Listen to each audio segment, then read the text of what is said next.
From the Oklahoma State Capitol, I'm Dave Morris for the Oklahoman alongside my colleague Ben Felder. There's some action today in the House and the Senate, and we just heard from Governor Stitt, but I'll let you re-rack what we heard from the House and the Senate today as they both advanced measures. Yeah, one of the top priorities for new Governor Stitt, if not his top priority, is having authority to hire and fire the directors of the state's largest agencies. Right now, that power is given to governing boards that are made up of members that are appointed by the House, Senate, and Governor. Today, we saw the House advance a series of bills that would give the governor the hiring and firing power he seeks over the directors of numerous state agencies.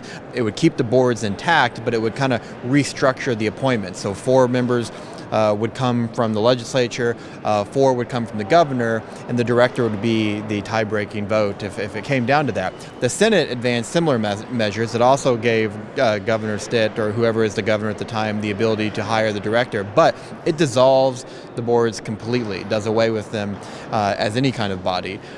What Governor Stitt said this afternoon is that he wants that hiring and firing power, and he almost doesn't care how it comes about. So if the House and the Senate can agree to one or the other's proposals, that he's fine with that. He did acknowledge that the House said that, hey, for us to approve this, it's going to have to keep the boards intact. And he said, hey, I'm willing to keep those boards in place. However, it's going to have to come with some stipulations. They're going to have to be at will. The board members are going to have to be able to be removed by the appointing leader at any given point. And there's going to have to be some defined conflict of interest policies for him to sign off. You can watch Governor Stitt's press conference online at newsok.com. He also indicated he will come back later this afternoon, on Wednesday afternoon, to have some more comments. You mentioned this was important to the governor. He campaigned on this. Why should residents of the state, why is this important to them, or why should they pay attention to this? Well, I think what Stitt did during the campaign trail is he really tried to sell himself as the CEO that he is, and that he would be the CEO for the state. And the thing that he saw as a former CEO was that I don't have control over these branches of government, not branches, but these agencies, kind of branches of a company, if you will. And so he said, hey, if you look at most other states, the governor has the ability to, hire and fire the director of the healthcare authority or the Department of Corrections, but instead these are kind of like rogue agents that serve at the pleasure of a board. They don't serve at the pleasure directly of elected officials, including the governor. And so he really tried to sell that as a necessary tool for him to transform state government.